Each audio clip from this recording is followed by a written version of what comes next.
So tata byenkugamba bituufu yuno wano bali mu mupampinga bagezaako kuzza mutima gwe. Kitalo nnyo nnyini ddala Bambi. Joan yuno wano bamupika omutima takyassa. Waliwo omwana nkuba kyeyo eyafiiridde mu bed space.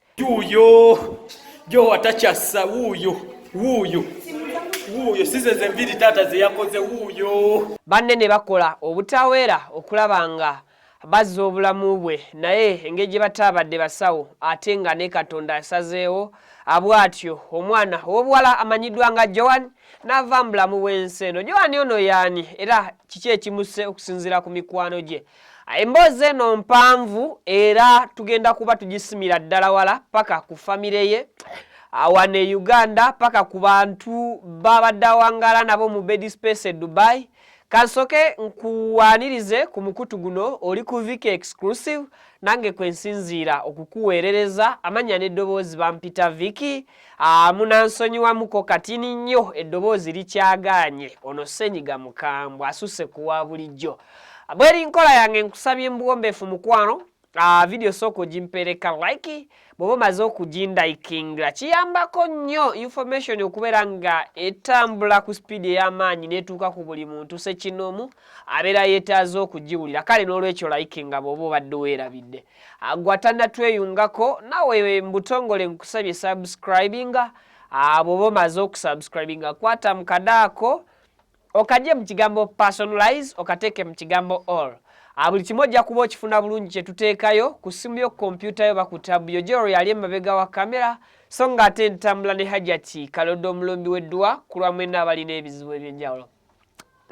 Now kansooke ntwale okusaasira kwange ne Viki exclusive yonna wamu eri famire ya omugenzi Joan era ng'omwana ono kitegeerekese nti abadde awangaalira mu Dubai era ng'abadde mu bed space. Okusinziira ku information gye naakafuna okuviira ddala ku source omwana ono Joan gye yafiiridde bantegeezezzaako nti abadde amaze ebbanga nga talina mulimo ng'alina pressure nnene nebadde Senyiga ntwala ng'alina pressure nnene ey'okufuna omulimo era ebbanga lyazaagezaako okuba ng'afuna omulimo abadde alemererwa.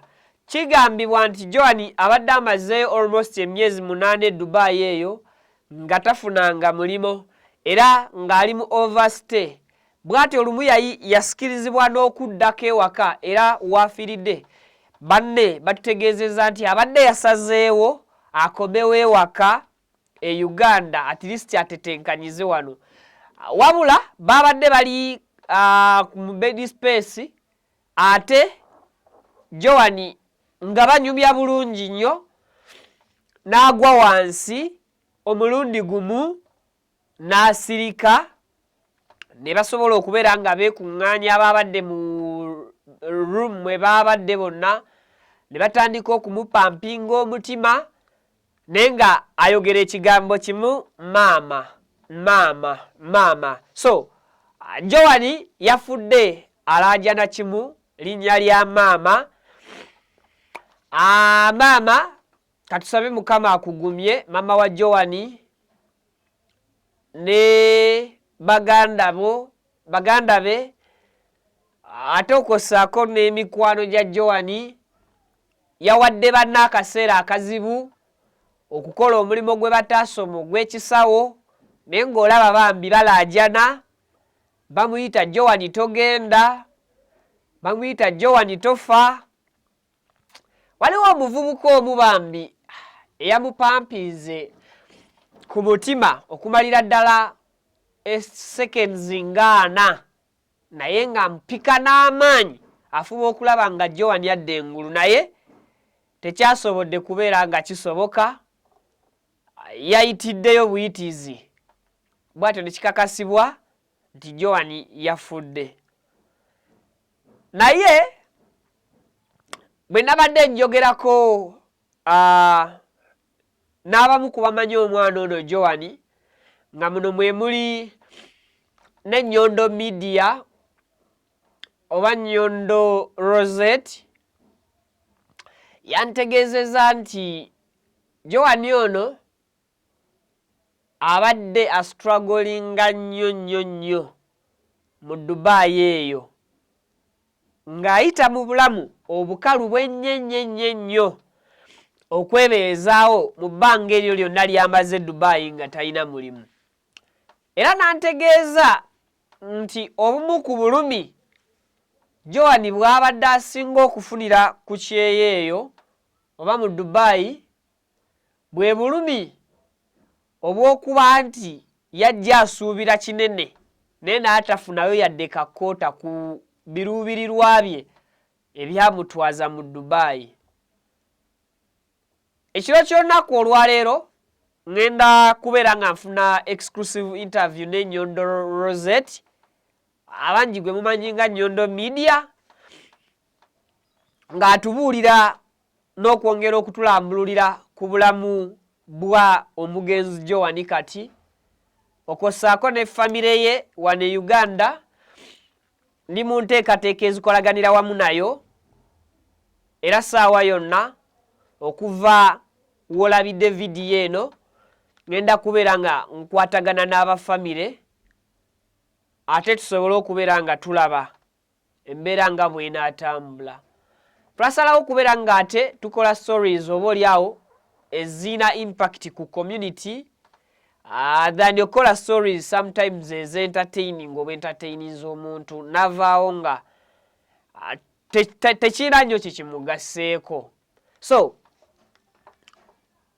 emboozi zino ez'abaana abali mu bulamu buno obw'okukyero naddala abaana abali mu Dubai mu bed space bayita mu bingi.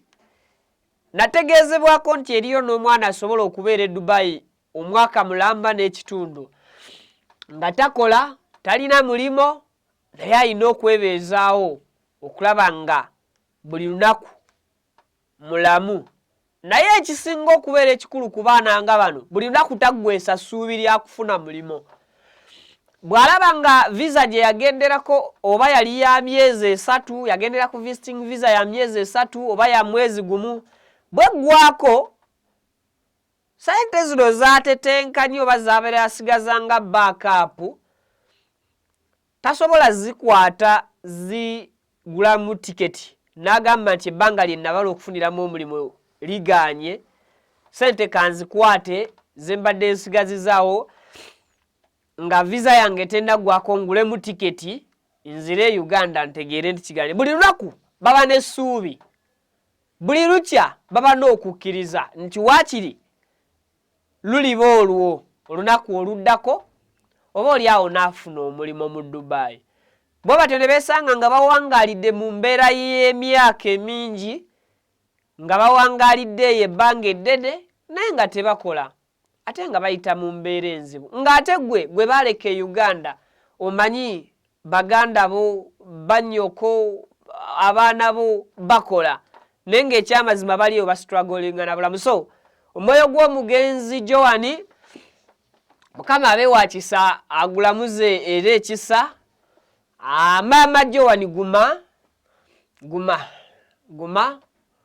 mwana wo bagenda muddiza mu box eyagenda ngassa n'enteekateeka z'okumuza njagala kubeera nga nzibatuusaako wano olw'ensonga nti ndi kukwatagana bulungi ne bekikwatako ku nsonga za Joan. So fenga Vika exclusive twongera kusaasira busaasizi bantu ba famire ya Joan ate n'emikwano gye gy'abadde awangaala nagyo naye nga yadde Joan yamaze n'abagendako mbeebaza mwebale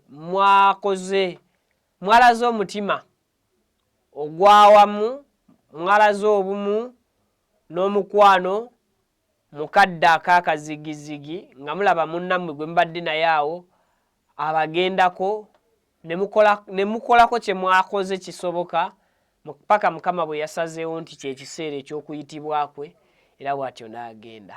So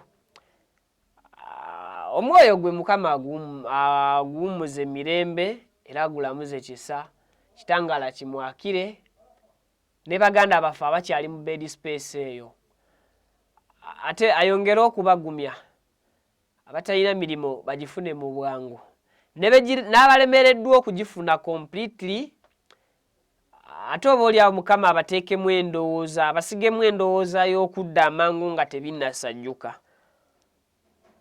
I think byebyo ebisigadde nja kwongera okubawa updates naye ng'ekiro nja kuba nzija ne interview ku nsonga ya Joan ne Nnyondo Media, then nsuubira okufuna ne famire tulabe embeera nga bw'inaatambula. Bampita Vicky Jolly ali ku kamera.